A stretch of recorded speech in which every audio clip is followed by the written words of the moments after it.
BJP के 2-3 MPs को जानता हूं, मेरे फोन पे मैसेज आ रहे हैं, आप प्रधानमंत्री को वोट चोर मत कहिए। अब ये तीर जाके सीधी टारगेट पे लगेगी। यहाँ पे तो भैया 6-6 साल के बच्चे बोल रहे हैं वोट चोर वोट चोर वोट चोर, नारा बन गया है। बीजेपी के मैं भी बीजेपी के 2-3 एमपीज को जानता हूँ। के अंदर जो राहुल गांधी है वो कहते हुए नजर आ रहे हैं कि वोट चोर। अरे अगर एक बात बताओ, अगर चोर को चोर नहीं कहेंगे तो क्या पुलिस कहेंगे? ये बात भी कितनी प्रतिशत तक सच है?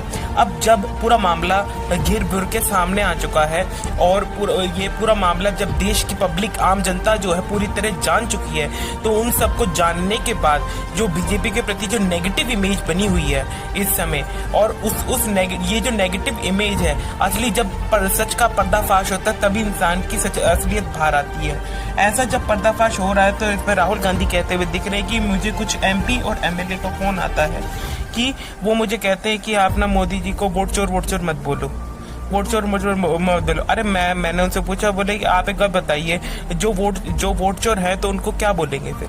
सीधी बात आप खुद ही बताओ। सबके मुंह बने पड़े हैं इस कारण से। जो राहुल गांधी है वो जो नेता प्रतिपक्ष हैं, वो जो है बीजेपी लगातार वार करते जा रहे। इस वार के कारण जो है बीजेपी के कुछ सांसद और कुछ मेंबर भी डरे हुए हैं।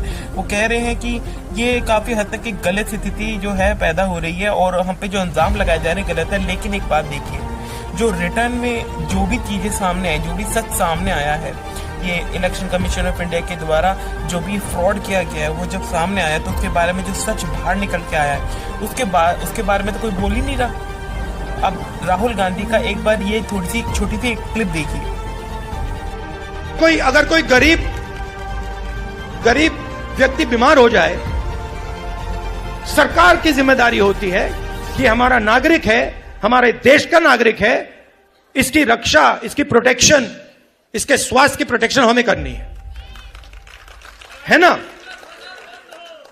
कॉन्स्टिट्यूशन में यह नहीं लिखा है कि अगर हिंदुस्तान का कोई गरीब व्यक्ति बीमार हो जाए तो उसे मतलब 6, 10, 15 लाख रुपए का बिल दे दो। लिखा है कहीं? नहीं लिखा है।